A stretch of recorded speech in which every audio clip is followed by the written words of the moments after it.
처음입니다. 목사가 되고 말씀을 전하는 것이 처음입니다. 그래서 이 자리가 조금 더 감격이 있고요. 이 자리에 함께 하신 여러분들이 주시는 응원과 또한 함께 나눌 이 말씀이 더 깊이 와닿는 것 같습니다. 23일 날 안수를 받고 많은 생각이 들었습니다. 목사란 과연 무엇일까? 그리고 딱 이맘때 맞춰서 휴가를 가시는 우리 목사님과 함께 너무나 감사하며 저의 첫 설교는 또한 어떠한 것이 되어야 할까 많이 고민했습니다. 그때 불현듯 생각나는 것이 예수님은 처음에 어떠한 설교를 하셨나 그것이 궁금했습니다. 그리고 말씀을 찾았습니다. 그것이 오늘 여러분들과 함께 나눌 말씀입니다. 이때부터 예수께서 비로소 전파하여 이르시되 회개하라 천국이 가까이 왔느니라 하시더라. 예수님의 사역의 시작과 더불어 말씀 내어지는 이 말씀은 너무나 간결하고 단호합니다. 회개하라. 천국이 가까이 왔다. 예수님께서는 하나님의 뜻을 이루시려 이 땅에 오셨고요. 또한 그 모든 것을 성취하셨습니다. 예수님의 말씀 속에 가까이 있다라는 말을 생각했을 때 이 가까이 있다라는 말 안에는 공간적인 의미와 시간적인 의미 두 가지가 함께 있는 것을 생각해 볼 수 있습니다. 공간적 의미로서의 천국이 가까이 왔다라고 하는 말은 예수님께서 계신 그곳이 바로 천국이라는 것을 말씀해 주세요. 우리가 이 자리에서 예배를 드리고 이 예배당에 모였을 때 예수님이 이 자리에 계셔 주시면 또한 임재하여 주시면 이곳은 예수님이 일어나가시는, 예수님이 다스리시는 천국이 됩니다. 예수님이 내 가정 가운데 오시게 되면 내 가정은 예수님이 이끄시는 천국이 됩니다. 예수님이 내 마음 가운데 와 계시면 내 마음은 예수님이 풍성히 거하시는 천국이 됩니다. 이것이 공간적 의미로서의 가까이 왔다라고 하시는 예수님의 음성이에요. 두 번째로 시간적인 의미로서의 천국이 가까이 왔다. 그것은 예수님이 사역을 시작하시며 말씀을 선포하시고 병든 자를 고치시며 연약한 자들을 돌보시고 하나님의 모든 일들과 하실 일들을 나타내어 보이시며 십자가에서 죽으시고 다시 살아나시사 또한 승천하시고 다시 오심 그리고 이 땅을 심판하시는 것을 의미합니다. 이것이 시간적 의미에서 가까이 왔다라고 하는 말씀이에요.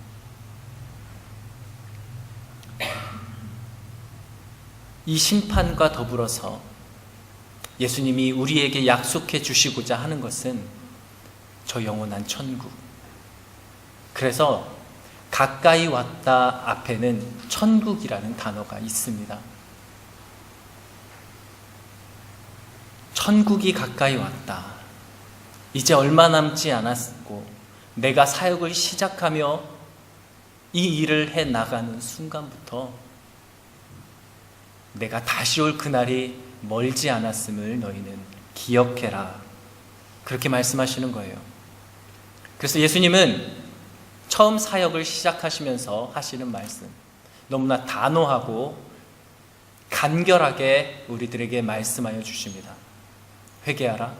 천국이 가까이 왔다. 우리는 오늘 이 시간 시간적인 의미에서 가까이 왔다를 좀 더 고민해 보도록 할 거고요. 그리고 왜 회개하라라는 한 말씀으로 너무나 간결하게 말씀해 주셨는지 우리는 그것을 다시금 기억해 보려고 합니다. 그리고 그 음성에 귀 기울여 보려고 합니다. 예수님은 사역을 계속해 가시며 제자들에게 말씀하셨어요. 그날, 그때에 대해서. 제자들은 너무나 궁금했습니다. 예수님 대체 그날이 언제입니까? 그때가 언제입니까? 그날과 그 시에 대해서 말씀해 주시는데 그날은 대체 언제입니까? 그 궁금증이 마태복음 24장 3절에 표현되어져 있습니다. 제가 읽어드릴게요. 예수께서 감람산 위에 앉으셨을 때에 제자들이 조용히 와서 이르되 우리에게 이르소서 어느 때 이런 일이 있겠사오며 또 주의 임하심과 세상 끝에는 무슨 징조가 있사오리까. 우리 제자들은 궁금했습니다. 그날이 언제입니까?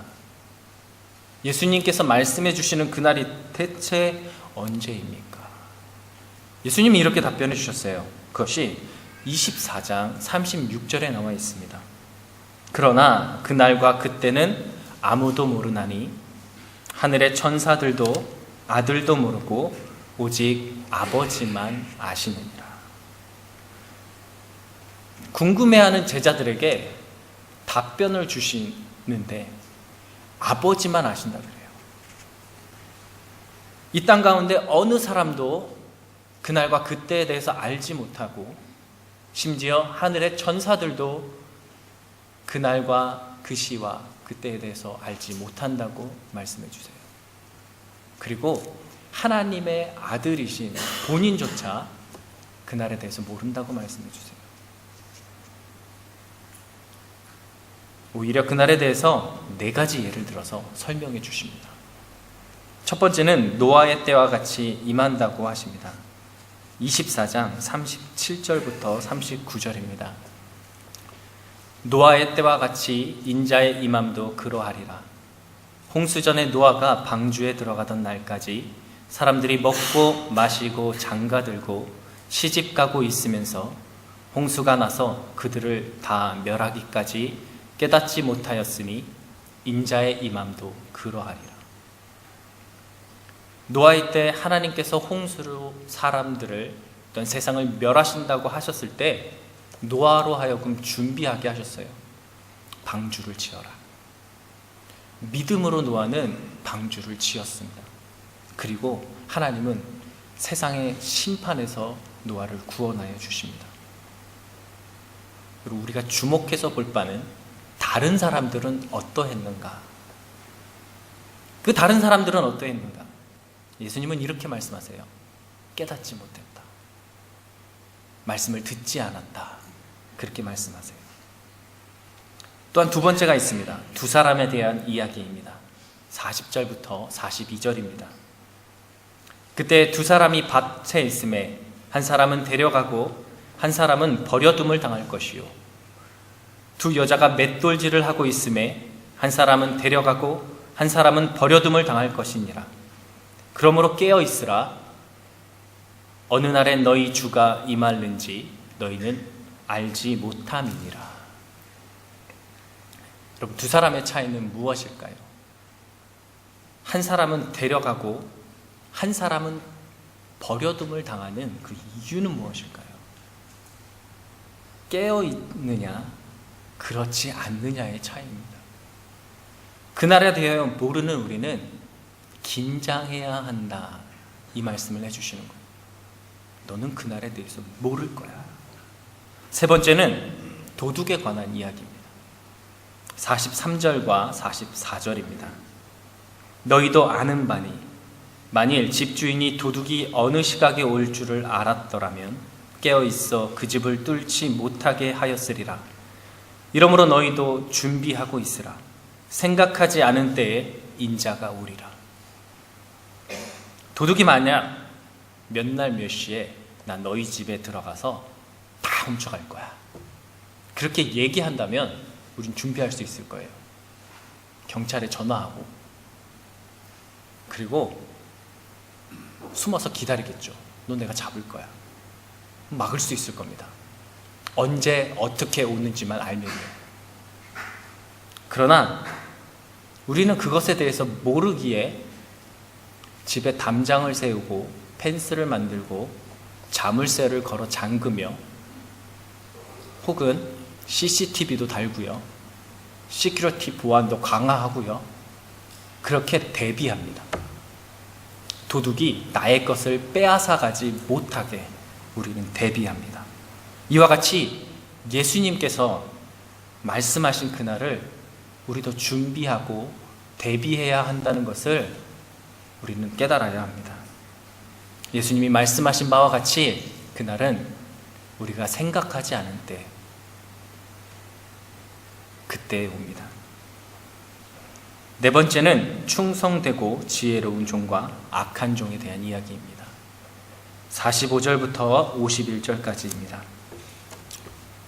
충성되고 지혜 있는 종이 되어 주인에게 그 집 사람들을 맡아 때를 따라 양식을 나눠줄 자가 누구냐? 주인이 올 때에 그 종이 이렇게 하는 것을 보면 그 종이 복이 있으리로다. 내가 진실로 너희에게 이르노니 주인이 그의 모든 소유를 그에게 맡기리라. 만일 그 악한 종이 마음에 생각하기를 주인이 더디 오리라 하여 동료들을 때리며 술 친구들과 더불어 먹고 마시게 되면 생각하지 않은 날, 알지 못하는 시각에 그 종의 주인이 이르러 엄히 때리고 외식하는 자가 받는 벌에 처하리니 거기서 슬피 울며 이를 갈리라. 두려운 말씀입니다.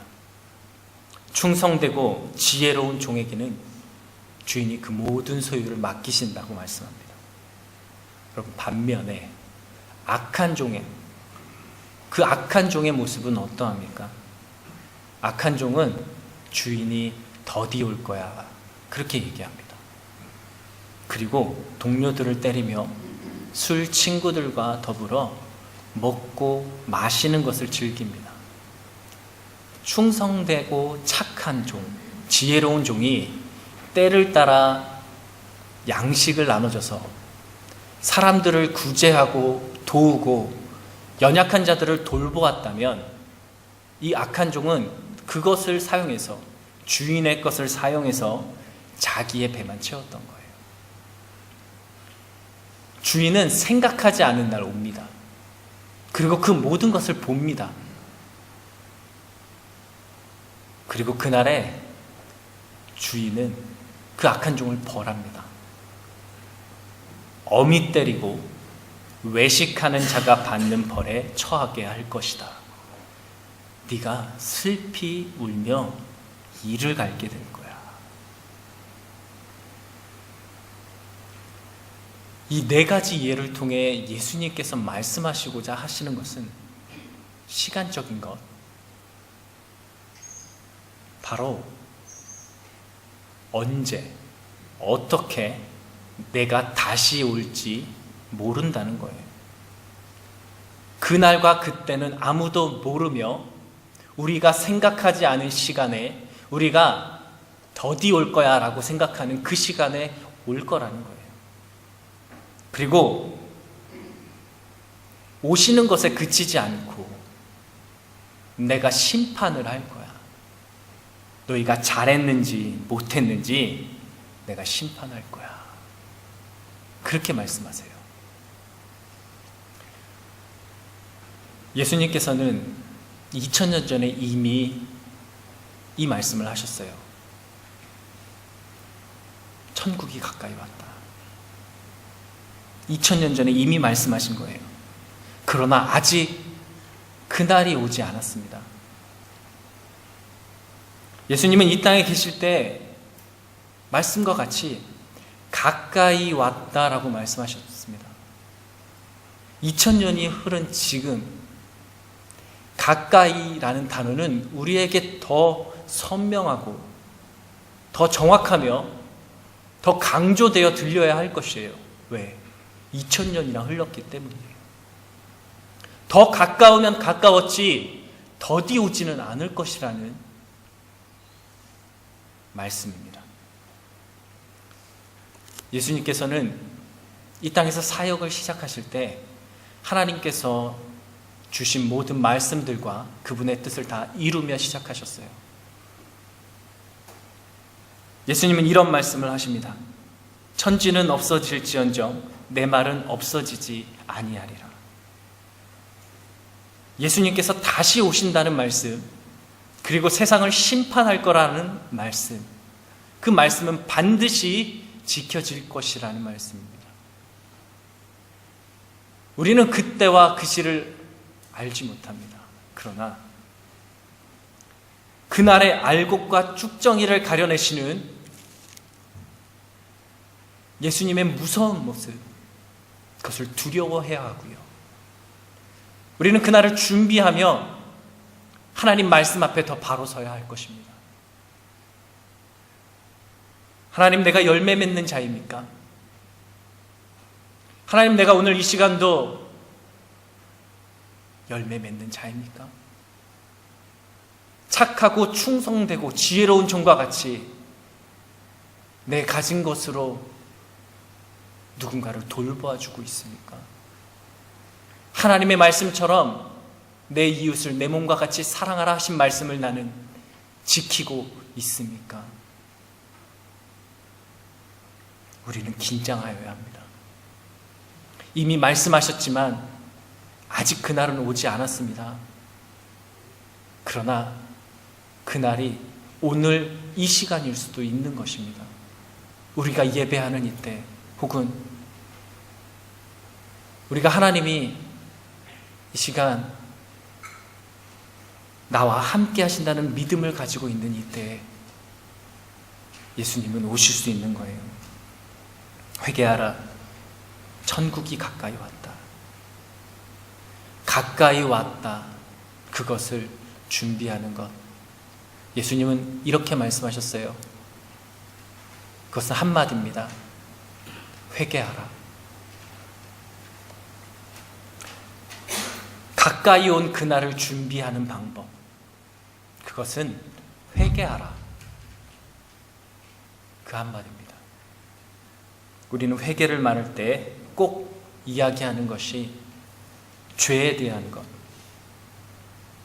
그리고 죄에 대한 고백과 하나님이 그 죄에 대한 고백에 대한 용서를 이야기합니다.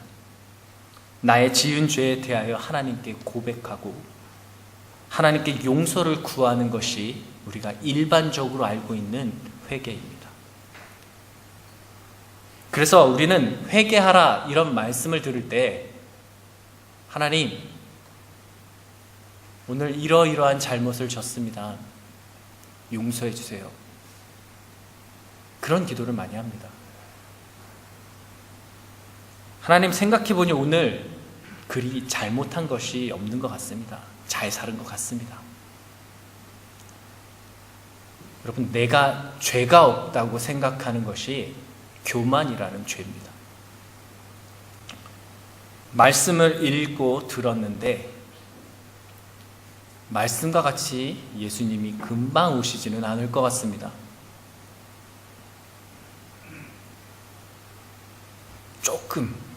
조금 내가 이 세상 것을 더 누리는 시간이 필요하고 그것을 허락하시고 오실 것 같습니다.